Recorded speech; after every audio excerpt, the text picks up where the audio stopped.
విద్యుత్ కొనుగోలుపై ప్రభుత్వం ఏర్పాటు చేసిన జస్టిస్ నరసింహారెడ్డి కమిటీ పరిధిని పెంచాలన్నారు బీజేపీ సీనియర్ నాయకులు ఎన్వీఎస్ఎస్ ప్రభాకర్.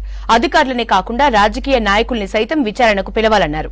విద్యుత్ అంశంలో అవినీతి జరిగిందని ఆనాటి అసెంబ్లీలో రేవంత్, ఉత్తమ్, జానారెడ్డిలు బీజేపీ నుంచి లక్ష్మణ్ మాట్లాడారన్నారు. అప్పుడు ఆరోపణలు చేసిన వాళ్లు ఇప్పుడు అధికారంలో ఉన్నారు కాబట్టి పారదర్శకంగా విచారణ చేయాలని తెలిపారు ఎన్వీఎస్ఎస్ ప్రభాకర్. కాళేశ్వరం ప్రాజెక్టులో సైతం అధికారుల్ని పిలిచి విచారణ చేస్తున్నారని, పొలిటికల్ లీడర్స్ ని కూడా విచారించాలని అన్నారు.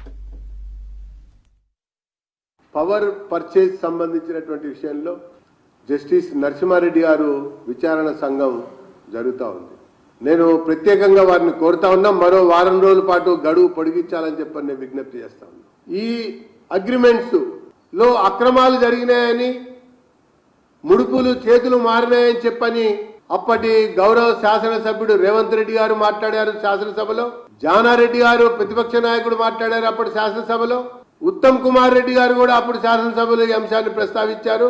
అట్లాగే బీజేపీ నుంచి కూడా డాక్టర్ లక్ష్మణ్ గారు ఈ యొక్క అంశాన్ని కూడా ప్రస్తావించారు. కేవలం ఈ విచారణ అనేది అధికారులకు పరిమితం చేయటం కాకుండా ఆనాడు బలమైనటువంటి ఆధారాలతో ఈ ఒప్పందాలని తప్పుపట్టినటువంటి రేవంత్ రెడ్డి గారిని, ఉత్తమ్ కుమార్ రెడ్డి గారిని, అదే రకంగా జానారెడ్డి గారిని కూడా ఈ కమిషన్ పిలవాలని చెప్పని భారతీయ జనతా పార్టీ పక్షాన నేను డిమాండ్ చేస్తా ఉన్నా.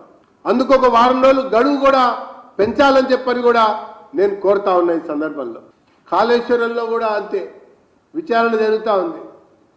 కేవలం అధికారులకు మాత్రమే పరిమితం చేస్తూ ఉన్నారు.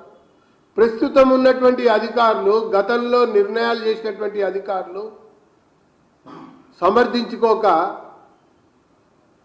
తప్పేందని చెప్తారా?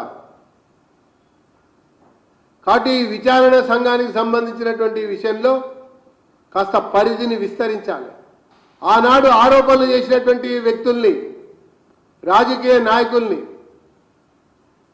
ఆధారాలు తీసుకుని రమ్మని చెప్పడంతో పాటు ఈ ఒప్పంద పత్రాలకు సంబంధించిన విషయంలో గడువు పొడిగించి ఆ రకంగా అడుగు ముందుకేయాలని చెప్పని నేను